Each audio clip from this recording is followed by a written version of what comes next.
नमस्कार, जयपुर वॉइस में आप सभी का बहुत बहुत स्वागत है। दिल्ली में चुनावी शंखनाद बज चुका है। राजनीतिक गलियारे में लगातार उठापटक जारी है और नेता लगातार एक दूसरे पर हमलावर बने हुए हैं। इसी बीच आम आदमी पार्टी, भारतीय जनता पार्टी और कांग्रेस ने दिल्ली सत्ता को हासिल करने के लिए जोर आजमाइश करना लगातार शुरू कर दिया है। इन सभी के बीच आम आदमी पार्टी, भारतीय जनता पार्टी और कांग्रेस ने दिल्ली में सत्ता हासिल करने के लिए अपने दावे पेश कर दिए हैं। लेकिन आज हम इन तीनों ही पार्टियों की ताकत और इन तीनों ही पार्टियों की कमजोरियों का विश्लेषण करने का प्रयास करेंगे।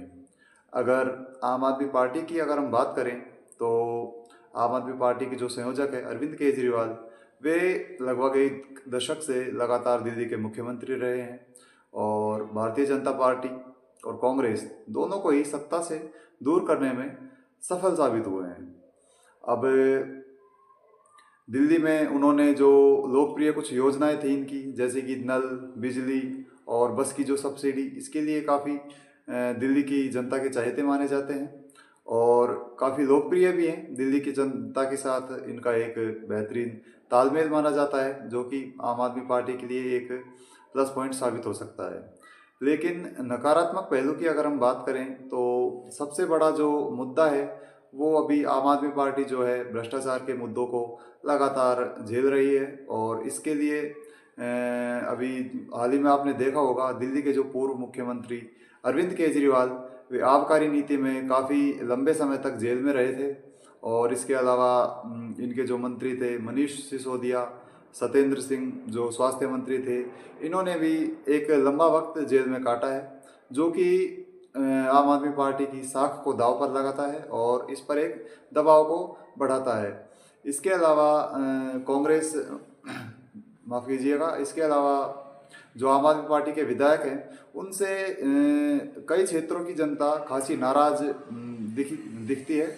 और इन सभी के बीच दिल्ली के जो पूर्व मुख्यमंत्री हैं अरविंद केजरीवाल, अब यदि इस बार वो विधायकों में फेरबदल करते हैं, अगर उनका चेहरा बदलने का प्रयास करते हैं तो ये इनके लिए एक बड़ी चुनौती साबित हो सकती है। इसके अलावा उनके सामने यमुना सफाई, दिल्ली में जो गंदगी है, इसके लिए काफ़ी जनता उससे उनसे नाराज़ दिखती है। ये एक बड़ा मुद्दा हो सकता है। और आपने देखा होगा जो मुख्यमंत्री आवास को लेकर एक बार एक मुद्दा छिड़ा था, वो भी उनके लिए एक दबाव महसूस कराने वाला साबित हो सकता है। अगर भारतीय जनता पार्टी की हम बात करें तो भारतीय जनता पार्टी ने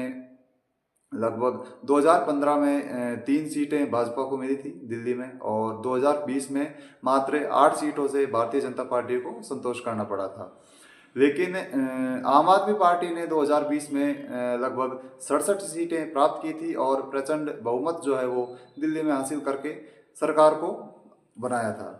अब भारतीय जनता पार्टी के सकारात्मक पहलू की अगर हम बात करें तो प्रधानमंत्री नरेंद्र मोदी, गृह मंत्री अमित शाह, ये दो बड़े चेहरे हैं जिनके बदौलत भारतीय जनता पार्टी दिल्ली के चुनाव को जीतने के लिए जोर आजमाइशी करेगी और चुनावी मशीन के रूप में ये दोनों नेता जाने जाते हैं। और अभी आपने हाल ही में देखा होगा कि लोकसभा चुनावों के बाद महाराष्ट्र और हरियाणा में जिस तरीके से भारतीय जनता पार्टी ने एक करिश्माई वापसी की थी, उसके बाद भारतीय जनता पार्टी में लगातार जोश बना हुआ है। उनका कॉन्फिडेंस काफ़ी बढ़ा हुआ दिखाई दे रहा है और इसी के बदौलत एक बार फिर से भारतीय जनता पार्टी दिल्ली की सत्ता को बदलने के लिए लगातार कोशिश कर रही है। अब भारतीय जनता पार्टी की अगर हम कमियों की बात करें तो भारतीय जनता पार्टी का क्षेत्रीय नेतृत्व अक्सर कमज़ोर दिखाई देता है दिल्ली में, जिसके कारण दिल्ली में आंतरिक गुटबाजी हो जाती है और दिल्ली में गुटबाजी के कारण दिल्ली की सत्ता से लगातार भाजपा दूर बनी हुई है। लगभग 32 सालों से भारतीय जनता पार्टी के लिए दिल्ली में सत्ता का सूखा चल रहा है, जो कि इस बार भारतीय जनता पार्टी से बदलने का पूरा प्रयास करती हुई नजर आ रही है। इसके अलावा भारतीय जनता पार्टी यदि इस बार भी इसमें दिल्ली की सत्ता को हासिल करने में विफल साबित होती है तो इनके जो बड़े चेहरे हैं इनकी साख दांव पर लग सकती है और जो पार्टी है इसकी छवि लगातार खराब हो सकती है, क्योंकि जिस तरीके से आपने देखा होगा कि इनके बड़े नेता मंत्री लगातार चुनावों में जाते हैं और अपने कई बार भाषणों की ही बदौलत अपनी सत्ता को हासिल करने में कामयाब रहते हैं, लेकिन ये लगभग 10 साल से एक ही पार्टी के खिलाफत में वो अपनी सत्ता को हासिल नहीं कर पा रहे हैं। ये इनके लिए एक बड़ी चुनौती है। और यदि ये तीसरी बार भी आम आदमी पार्टी भारतीय जनता पार्टी के सामने हैट्रिक लगाने में कामयाब होती है, तो ये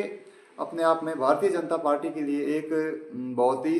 नकारात्मक बात साबित हो सकती है। अब वैसे भारतीय जनता पार्टी के